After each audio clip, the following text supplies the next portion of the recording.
Hello, everyone, and welcome to another episode of the Play Action Podcast presented by Warrior Student Media.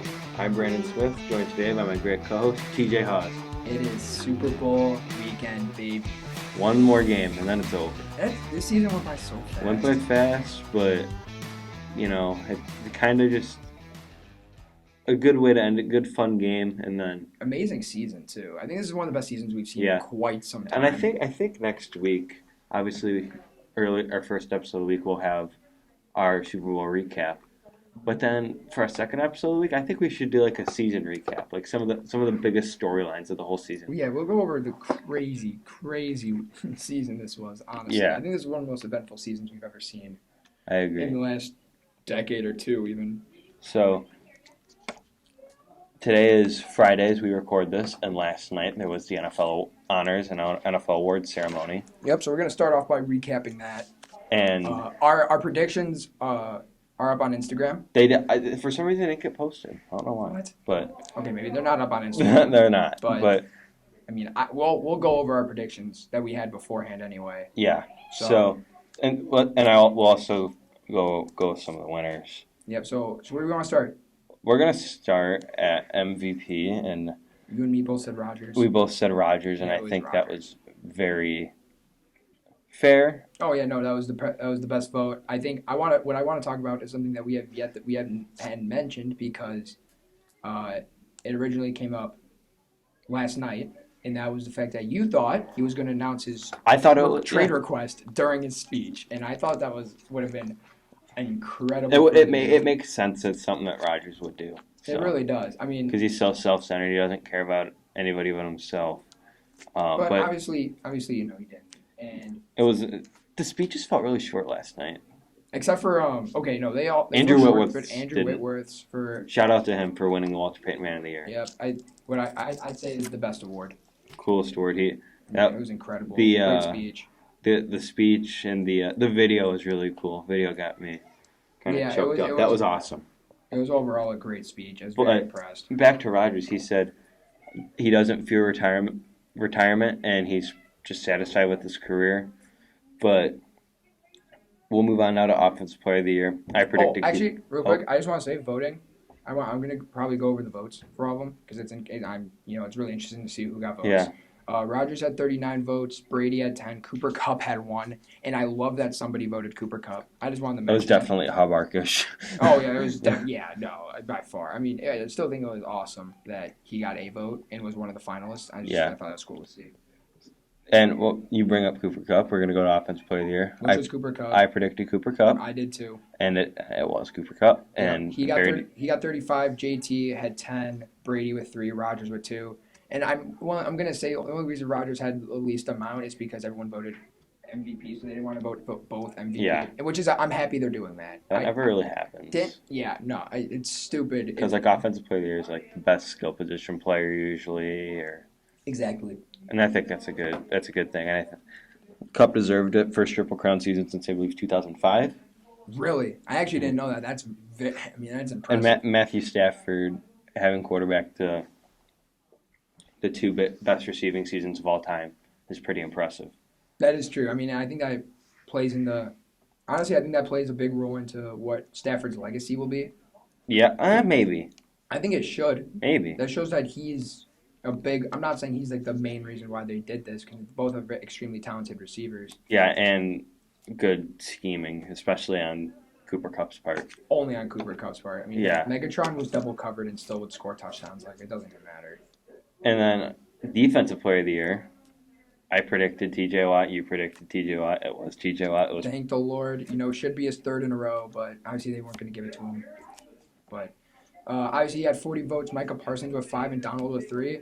Although I still think TJ Watt should have been the clear-cut unanimous. Mm-hmm. Being unanimous. I am glad to see Mike Parsons getting some love for it, though. Being a unanimous win and getting 80% of the votes, there's not a major difference there. So I'm not oh no, you should have gotten all 50. But Micah Parsons having 2 more than Donald makes me happy. Yeah. Being honest. So I mean, Watt clearly deserved it. Tied the sack record in only 15 games. If he was fully healthy, he would have broken it by multiple sacks. Yeah, I agree. So sorry we're going kind of fast, but there's just a lot of awards and there's some other stuff we want to get into. Yep. You bring up unanimous. Micah Parsons. He won He unanimous defensive rookie there. He's the only option that could have been picked. and this is something I was telling you about earlier today. I'm How did Lawrence Taylor not? exactly. How did Lawrence Taylor not get the unanimous defensive rookie of the year in his rookie year? I was just surprised to see that Micah Parsons was the first one to get unanimous, and he fully deserved it, of course. Of course, so. Dude's incredible. And there wasn't that many good defensive rookies. More sacks than Aaron Donald. Yeah. And Donald gets, is so incredible every single year. Well, and I'm not even saying that sarcastically. Donald is incredible. No, I wasn't saying that sarcastically. Yeah. I'm just saying the fact that Donald every year, like this was a down year for Donald. And it was 12 and a he half still made sacks. All-Pro. Exactly. Like he's incredible. But he fully deserved it. Now, this next award is kind of where I separate, I guess you could say. You have your opinion, but you knew it wasn't going to happen. Oh no, I knew I was guaranteed that it won't happen. But I want to rant about this a little bit. I think it's my place to rant about this one, right? We got Offensive Rookie of the Year, Jamar Chase winning it, fully deserving of it. Right. Now, let me go over the three finalists, right? Jamar Chase, one of the greatest rookie receiving seasons The ever. greatest, yes. Probably the greatest, yes, sorry. Jalen Waddle. Jalen Waddle broke the single-season receiving record for a rookie, with 104 catches, also pretty impressive. And then you got Mac Jones, who was the best rookie quarterback, and he took. I'm not going to say he led his team to the playoffs because I don't think he led the team. He was quarterback of a playoff team. Yes, he was the quarterback of a playoff team. I'm not saying none of those guys really didn't deserve to be a finalist, but let me go over the voting. 42 votes to Jamar Chase, 5 votes to Mac Jones, 2 votes to Creed Humphrey, and 1 vote to Rashawn Slater. Those 3 people have my heart. Now, okay, so obviously there's 50 votes for every award. Those totals add up to 50. So my question is, where's Waddle? It turns out he didn't get any votes. So why is he a finalist? I don't know. I think that's kind of weird. I'm not saying Waddle didn't deserve it. Waddle definitely deserved to be a finalist because I think if you break a record, you deserve to be a finalist. But if he didn't get any votes, finalists are the top 3 voted. That is what the finalists are every year, or that's what it should be every year. But Creed Humphrey and Rashawn Slater sometimes there's more than for offensive player. There was 4 finalists. That is true, and Coach of the Year there were 6. Yeah. So, but usually for the most part they usually show 3. Yeah. And even the fact that Waddle got none shouldn't be a finalist. If you had to pick 3 finalists, who do you think they should have been for this award? Me personally, obviously Jamar Chase, Creed Humphrey, who I picked for Offensive Rookie of the Year. I knew he wasn't going to win it, but he's my Offensive Rookie of the Year. I agree. Okay. I agree, but I think he was probably. I don't know. I might still take Chase, but well, my quick argument is that Chase had like we literally just said, the single greatest receiving season for a rookie receiver. I know that, and I completely understand that. And he was arguably a top 5 to 7 receiver. I'm only going to put it there because I've seen him mixed around. So I'd say top 5 to 7. I'll say top 7 receiver for sure this year, right? Creed Humphrey was the best at his position. Creed Humphrey was the best center. Okay, I can give you that. The only other center I'd consider is Jason Kelce. Yeah, he had a great year. But I'm willing to say Creed Humphrey was the best center in the entire league. So I think that deserves to be a finalist. He got 2 votes, meaning that he should have been the top 3 finalist. My 3 probably would have been Jamar Chase, Creed Humphrey, and I don't want to. As much as my heart wants to say Najee, that doesn't make sense. No. He didn't have. He probably should be top 5. Well, to be fair, he shouldn't have. No, he had a major impact on his team. What I are you agree. talking about? So you're telling me he deserves it over Chase? No, didn't say that. I know. Over one of these guys, Chase, Waddle, Humphrey, Slater. Over Slater. No, Yes, over Slater. Slater was all pro. Okay. Slater was like a top 5 offensive tackle in the league this year. He's got the nickname. Okay, then over Waddle. Like, I don't care, one of the 2. Damn, okay. And actually, no, you're right. Yeah, I don't think you really could. No, that was dumb. That was dumb for saying Slater. The over Waddle, though. Waddle didn't have nearly as big of an impact on his team. Yes, he broke the receiving record. At the end of the year, they have no one else. He started having more of an impact. It took him most of the year to catch up. Because they weren't using him. They literally wouldn't use him. Yeah, but the fact that he has to be used a certain way, I think, kind of brings him down. No, like they wouldn't even put him on the field. Okay. Yeah, I mean, there's a reason for it. It's not like it's not really. That offensive coaching staff sucks. I mean, if that's your, but you love Waddle, so that's Waddle's awesome. That's coming from Waddle's you. awesome. That's a little bias there. So, But just as much advice coming from you for Najee. I mean, yeah, I know. Probably more. I'm admitting it though. So, comeback player of the year. This shouldn't even be a debate, but Cowboys fans are trying to make Nope, it it a is a debate. debate. You think it is? Oh my! Clearly, Not between the two people who it is between, but there's another player who it should be. okay. Votes. Okay, Joe Burrow won it. I'm fully deserving of it. I'm not even going to question it. Burrow got 28 votes. Dak got 21. Derwin James got 1. I think what you're trying Nick to Bosa. are you trying to Bosa. yes Bosa should have won it. But I don't know. Nope. Bosa was a top 3 edge rusher this year. Top 5 at worst. Well, Burrow was not a top 5 quarterback this year. I think I think you have to take into account of what he led his team to. what was his record? 11-6, 10-7. I don't know. This is a regular season. These are regular season. Nope, doesn't matter. I'm judging, These voters. Nope, I'm judging the awards based off of what they should have been. Okay, 49ers made the playoffs because that defense carried them. Are you gonna that defense and Deebo Samuel carried that team? Yes, but Guess who led that defense? Nick Bosa. And Fred Warner. Yes. Nope, just Nick Bosa. No. Not even Fred. No, Fred Warner wasn't even. Sir Roquan Smith over Fred Warner. Gotcha. Well, yes, I haven't really disagreed with that. Wait, really? Necessarily. No, I think Roquan Smith's the second best linebacker in the league. Behind Darius Leonard. Really? I think he. I think he has potential. I don't think he fully deserved All Pro just because guys like Micah Parsons were insane, and they're counting him as a linebacker because that's his true position. Maybe over Devondre Campbell. That's a debate there, but Campbell was incredible this year for Green Bay. Yeah. But no, I think Derwin James got a vote. Happy about that. But I do think Derwin, he's not deserving of the award, but it's cool to see him get recognition. Nick Bosa should have been at least at worst a finalist. The fact that he got 0 votes is okay. You know what? I agree. Bosa should have been a finalist. The finalist should have been Bosa. There should be 4 finalists. Bosa, Burrow, Dak. Who else? Derwin James. Oh yeah, well he got Derwin. Oh, yeah, no, I agree. Derwin James missed 2 full years, and he came back and was the best at his position. I don't know about best. He was the best. Up there. He was definitely the best Tyrann this year. Mathieu. For strong safeties, Tyrann Mathieu. I don't know. That's why I said close. Derwin James is incredible. He's an incredible athlete. Yeah. He's one of the best players. He was Kyle Hamilton before Kyle Hamilton. Yeah. So, or the Isaiah Simmons before Isaiah Simmons. We can say all that. Yeah.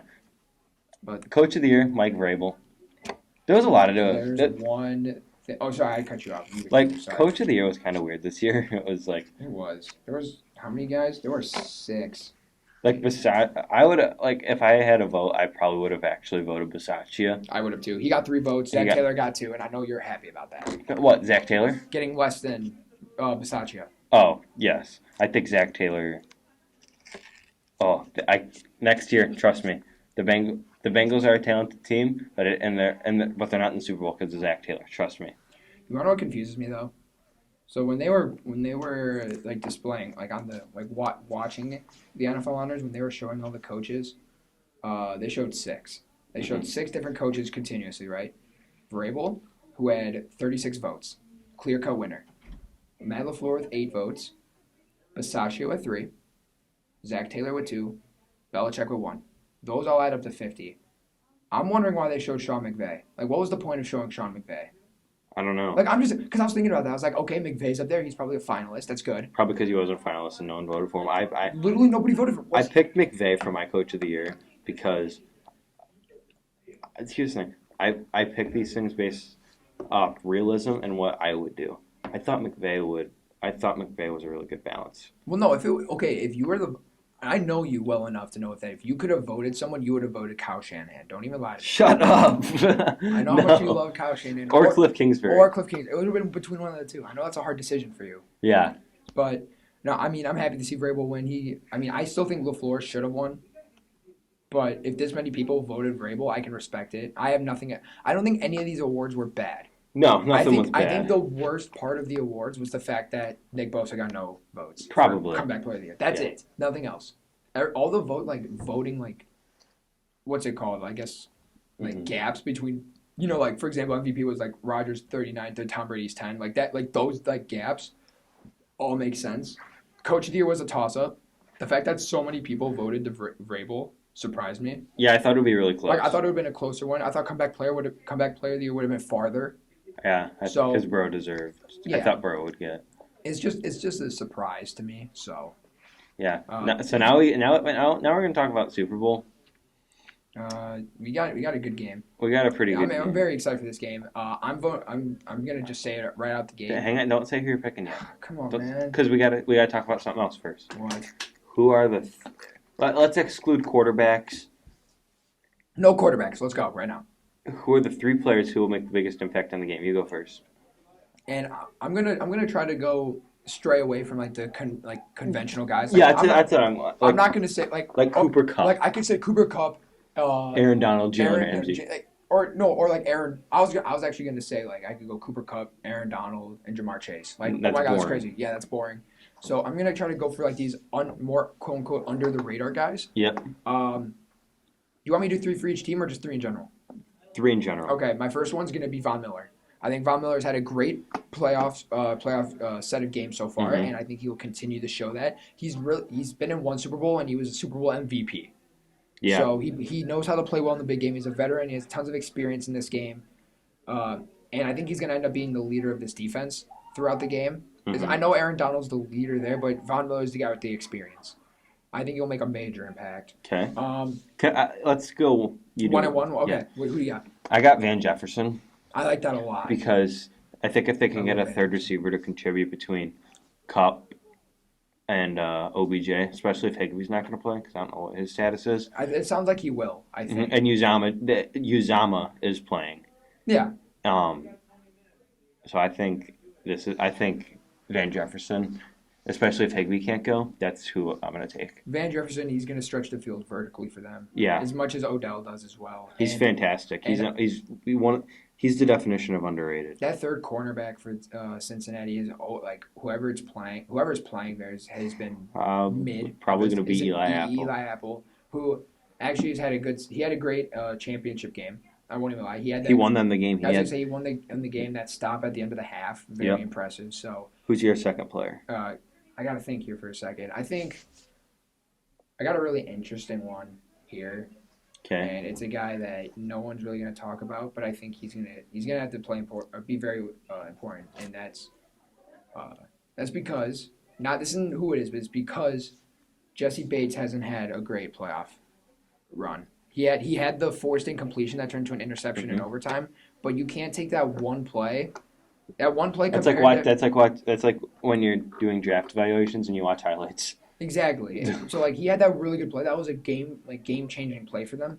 But it's just not a guy, or he just hasn't been that guy to play consistently. So I'm gonna go with Von Bell. I like that. I think he's gonna be someone who can. I mean, he's been playing in the box. He plays as a conventional strong safety, and I think he's gonna have to work on it, or not work on, but he's gonna have to rely on his coverage abilities more, because that Rams offense is gonna. Like I just said about Van Jefferson, they're gonna stretch the field vertically. Mm-hmm. You got Odell, you got Van Jefferson, you got Cooper Kupp. He can do basically anything. So they're gonna need someone who can cover that deep part of the field and stop those big plays from happening. And if Jesse Bates gets beat once or twice, which I feel like he might, Von Bell's gonna have to step up, and he can also make plays in the run game. So Yeah. I think he's gonna make a big impact. My second one, I just mentioned him, C.J. Uzama. I like that a lot. I know he's kind of been a big name, but he has a lot of chemistry with Burrow. They seem to trust each other, and I think if he's not able to, I just don't think if Burrow's going to have a ton of time in the pocket, then I just don't know if he can stretch the field. So I think Uzama's going to be a guy that could make a big impact. I agree. I think Burrow's gonna need that safety blanket. And Yeah. that's what Uzama can provide. My third one, and I think this one makes it like I feel like this should be pretty obvious, but Uh-huh. I don't think many people are thinking of it. The GOAT, Evan McPherson. Oh yeah, Dude, okay. He has played 3 playoff games in his career, considering he's a rookie. 4 for 4 in the wild card. dude, he's Field goals, 4 for 4 in the divisional, 4 for 4 with 2 game winners. May I add, 2 back-to-back game winners against the Titans and the Chiefs, and went 4 for 4 against the Chiefs too. So he is 12 for 12 in the playoffs in field goals right now. Which isn't that the most field goals in like a playoff season? I don't know. I'm pretty sure it's because I'm pretty sure he passed Vinatieri. Yeah. So like, dude he is the definition of game changing. So I know like the Bengals. It was. What? Let's be honest. You ain't gonna like to hear this. That was one of the best picks of the draft. No, I'm not. What? Why wouldn't I like that? Because he's a kicker. I don't care. I fully agree. We've had we've had a discussion. I think where he was a great pick for them. if you have a kicker who was that consistent, I'm willing to take him as a first or second rounder. Yeah. Like it makes sense, and no one expected McPherson to be this great as a No. rookie. No rookie kicker really ever does great. I think there's only a couple exceptions, like McPherson, Tyler Bass, probably Tyler Bass had a good year in the past few years. Yeah. Like not many kickers. Like we saw Robert Aguayo got taken in the second round after being one of the best college kickers we've ever seen. Yeah. And that's not even an exaggeration. No. And he's not on a team anymore. He doesn't play anymore, I don't even think. Yeah. So I agree. McPherson will change the game. The Bengals won't have to worry about having to score touchdowns time and time again. Whereas with isn't it Matt Gay? Matt Gay. He's kind of inconsistent. He can be a tad bit inconsistent. So the Rams are going to obviously want to go for touchdowns, and the Bengals will too. But if they get stopped, they know they have someone to rely on to get them points when they need to. So my third one, Eric Weddle. Interesting. Eric to say the Weddle. least. He's the signal caller for this game. He's calling the defensive plays. Is he really? Yep. That's crazy. That shows how. That's out of retirement, led the team in tackles in the NFC Championship game. Yep, I knew that. That's crazy. That's impressive. So they must trust him a lot with the playbook. Mm-hmm. I'm really excited to see how he plays. I think if I had to make a bet, and I can't do that because I'm underage, I would put a bet on Eric Weddle being Super Bowl MVP. I would put a really small bet on it. I think he can make some game-changing plays. I would put like $2 on it, and that could get me a lot of money. I would do that, but we don't give gambling advice. No, that is. I mean, unless you are of age, no gambling. I think Eric Weddle, he's the X factor in that secondary. That is an unconventional pick, but I love it. Yep. Because it makes sense. I had no idea who was calling plays. They just announced that today. He's going to wear. He's going to wear the green dot. That's awesome. I'm happy. Looking like T. Houston behind on the news.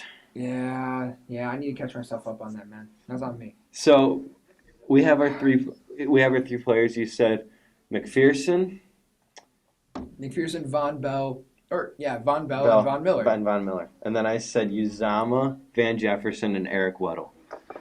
So. And those, obviously that doesn't count some of the, like we all know like Jamar Chase is going to be a big in the game. Cooper Kupp, Aaron Donald, Joe Burrow, Stafford. We all know like all those guys. Yeah. But we were trying to go obviously more under the radar guys that are going to make a big impact. Yeah, I didn't bring that up before we talked about this, but I was glad you brought that up. Yep. So now we got final score predictions. I want you to go first. I went first for the players. You go first for this. Rams win. I'm gonna say. This is tough. I'm going to say 28-27. You think it's going to be close? I think it's going to be close. All right. But I could also really see a repeat of last year's Super Bowl where a quarterback has to run for his life, and it's a bloodbath. Yeah, that's true. Now, I'm going to say Rams win too. I mean, considering I just feel like they're the better team. That's really what it comes down to. And I'm nervous. I'm going to go. Go ahead. Okay, I'm going to say 36 Rams, 24 Bengals. You're so lame. What? What? It's all right. I respect. How's that lame? You said 27. How are they going to get 36? I don't know. They'll figure it out. I don't know if that's possible. I'm sure it's possible. I'm just picking scores It's here. possible. I mean, you can get 4 touchdowns.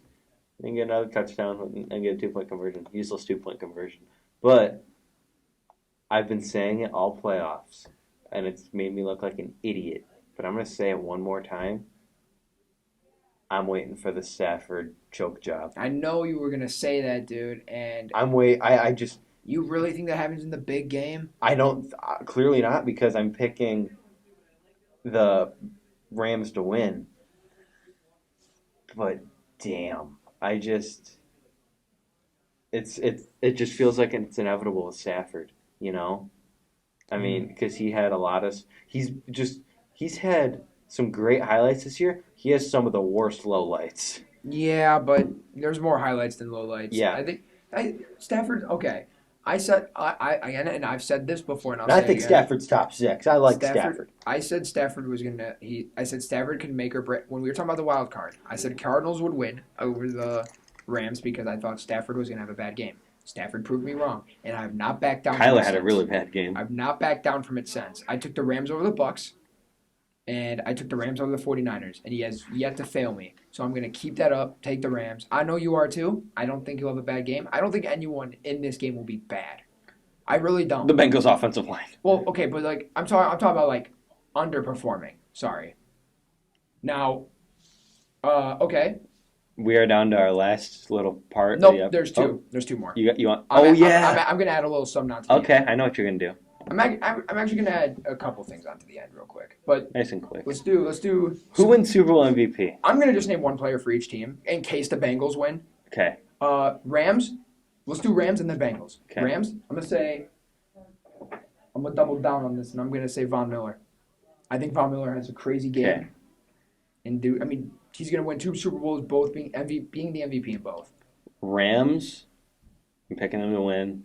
I said you can bet on Eric Weddle. I'm not gonna pick Eric Weddle to win MVP. I just think there's a chance of it. Uh-huh. I'm gonna pick Odell Beckham Jr. I like that a lot. I think Odell Beckham has a big game. And I think he wins one of those like Julian Edelman type Super Bowl MVPs. Just comes up clutch. Not really a number 1 receiver at the moment, but he comes up, has a big game, and he What a wins story MVP. for Odell if he wins. Yeah. And then for the Bengals, I'm not going quarterbacks. Quarterbacks are too easy because I could say Joe Shiesty himself, and it would make sense. But I'm gonna say, I don't know. I'm gonna say Joe Mixon. Joe Mixon. I feel like I'm sorry. that's crazy to say. That's a long shot. I can't. I get it. Bad offensive line against Aaron Donald. I get it. Can't do it. Mixon has done some crazy good things with that bad offensive line. I'll be interested, and So I'm gonna take it. we're kind of done with X's and O's of this game, but I'll be interested to see what kind of a protection that the Bengals run. Yeah, And I'll be interested to see how the Rams respond to that, if they run more blitz or if they just keep running 3-4. As much as we think Zach Taylor's overrated, I think he's been good this year of scheming his offensive line because he knows how bad they are. That is true. I can give him some credit on that. I mean, other than because that offensive line, if not schemed right, can give up 10 sacks a game. Uh-huh. But schemed right, it can be really good. I mean, really good for who the guys are. For my Super Bowl MVP, Yep, for Cincinnati. it's kind of boring. It's just Jamar Chase. That was going to be my other one. It makes sense. It just makes sense. Going 2 LSU receivers, I think. I like that. I think Jamar Chase, especially if he torches Ramsey once, he'll win Super Bowl MVP. Oh yeah, for sure. Okay, now these are a little off topic. Not off topic. You didn't know I was gonna bring these up. I don't think.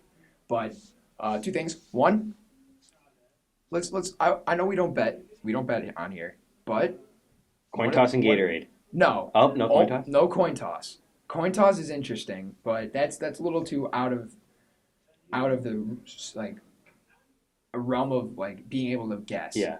So one of the most famous prop bets is always what color will the Gatorade bath be? Go. I want you to hear. Fine, I'll go first. I'm going to go orange. I'm going to say orange. I said purple earlier. I'm sticking with that. You know this, and if you don't want to believe me, that's fine. But back-to-back years, I've guessed them right. 2 years ago was orange. I guessed orange. Last year was blue, and I guessed blue. I'm going to go orange. I'm going to lock it in. And I think I'm hoping it's orange because that'd be awesome to get it right 3 years in a row. I think it'll be purple. And then lastly, I've been talking about this for a couple weeks now. Quick recap of Pro Bowl Dodgeball, right, guys? Oh, my God. I had to bring it up. Pro Bowl Dodgeball is awesome. You can't even tell me that. Thank you guys for listening. No, stop. You stop. There are 2 great images came up, or 2 great scenes came up from that. The Kirk Cousins, Justin Jefferson stare down of Stephon Diggs was nasty. That was cold. Incredible picture. That was cold. And 2, Justin Jefferson one-handed catch for the win. Ooh. It was sick. Pro Bowl Justin Dodgeball. had the highlights of his entire career in that dodgeball game. Yeah. I'm kidding, obviously. Mac Jones hit the gritty. And then Mac Jones hit the gritty in the Pro Bowl. So see, like we said, there was a couple interesting things that came up in the Pro Bowl. Mac Jones hitting the gritty is one of them. And I think one scene that was really funny to me was a run by. I don't know if I can say former Saints running back. No, he's on the Saints. Okay, so Saints running back Alvin Kamara, he what's it called? He took a handoff right to the right side and was running, got touched like twice, got the first down, and they called the play dead. And I'm like, dude, what are you doing? Yeah. Why are you calling? Like, I get it's the Pro Bowl. We're like, Brandon, you guys can't see, but Brandon's dying over here, and for good reason. It was just I watched it and I just saw it. I am dying because of that. We're gonna finish this really quick. I facepalmed. So It was I don't even know. enjoy the Super Bowl. Dude, you got to keep yourself together. Man. I gotta Come keep on. myself together, but I ain't saying what I'm laughing at. Don't mind him. I'm childish. He's a little crazy right now. But So thank you guys so much for listening. Enjoy the Super Bowl. Bet on that purple Gatorade. no, orange. You're gonna actually no. Don't bet on orange. Orange is the favorite. Don't bet on orange. Yeah, you, it's you true. won't make as much money. Hey, Don't bet though. No, actually don't bet at all. no bet. Unless you're over 21. Yeah, 21, not 18. Yeah, I think I'm I've said 18. So, but thank you guys for listening. Be sure to tune in next week for a Super Bowl recap and a season recap. I'm Brandon Smith. He's TJ Hawes. Thank you guys for listening. Enjoy the Super Bowl. Have a good day.